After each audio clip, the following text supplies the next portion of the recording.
तो उस पंचनामे पे दस्तखत कराए गए, पंचों के दस्तखत हो गए, ईडी वाले अफसरों के हो गए, मेरे हो गए। अब स्टेटमेंट पे साइन होना था।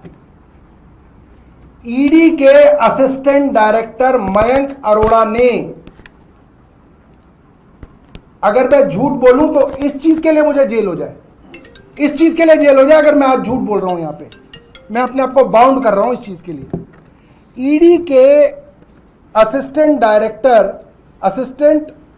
डायरेक्टर मयंक अरोड़ा ने मेरी स्टेटमेंट को अपने लैपटॉप से गूगल ड्राइव और व्हाट्सएप पे कहीं शेयर किया, किसी वकील को शेयर किया, बीजेपी में शेयर किया, या किसी अफसर को शेयर किया, मुझे नहीं मालूम, या एलजी ऑफिस में शेयर किया। मेरे सामने शेयर हुआ, मेरे वाईफाई से शेयर हुआ। यह मैं आपको जानकारी दे रहा हूं। यह सब चीजें फॉरेंसिक एविडेंस में मिल जाएंगी, सब चीजें। मेरा स्टेटमेंट जो मैंने 43 प्रश्नों के जवाब दिए और एक 44वां ऐड किया इन्होंने लास्ट में, उसको इन्होंने किसी अफसर से शेयर किया, जिससे भी शेयर किया, और फिर इन्होंने इंतजार किया। फिर वहां से इनको वापस आया और डॉक्यूमेंट के ऊपर मार्क करके मेरे पास लेके आए, हाईलाइटेड, कि साहब ये हटाना पड़ेगा आपको स्टेटमेंट से। स्टेटमेंट मेरा, मैं दे रहा हूं स्टेटमेंट। सेक्शन 17 का स्टेटमेंट क्या होता है, जो स्टेटमेंट के ऊपर सबसे ऊपर लिखा जाता है कि ये पीएमएलए सेक्शन 17 का स्टेटमेंट है, लिहाजा जो आदमी इस स्टेटमेंट को दे रहा है, ये स्टेटमेंट उसके खिलाफ भी कोर्ट में इस्तेमाल हो सकता है। मतलब ये कानून में कहीं नहीं है, पूरी दुनिया में कहीं नहीं है, मगर ये भारत के इकलौते कानून में ये है कि मेरा दिया हुआ स्टेटमेंट ही मेरे खिलाफ इस्तेमाल हो सकता है, पीएमएलए सेक्शन 17।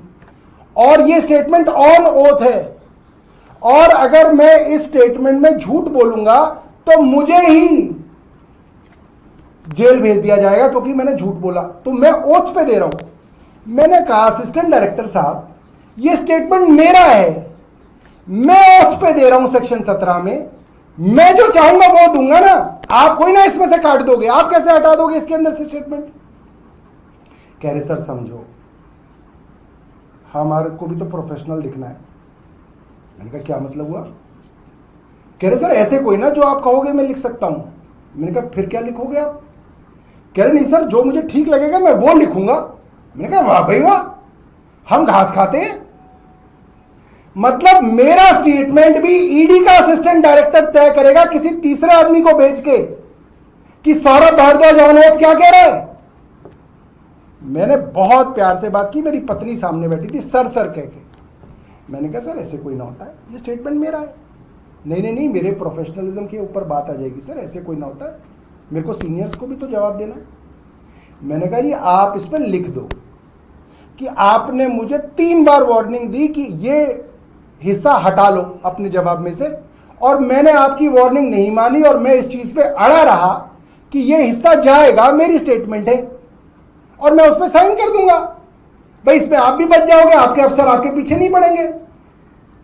कह रहे सर ऐसे कोई ना होता है। मैंने कहा फिर कैसे होता है।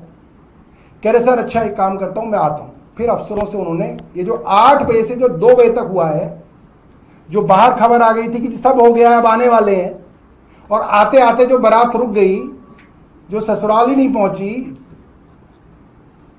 वो इसलिए रुक गई दोस्तों क्योंकि 8 बजे से 2 बजे तक इन्होंने किस किस को कॉल किया है इसकी जांच होनी चाहिए। मयंक अरोड़ा 8 बजे से 2 बजे तक किससे इतनी बातें कर रहे थे। कोई शादी का रिश्ता तय कर रहे थे।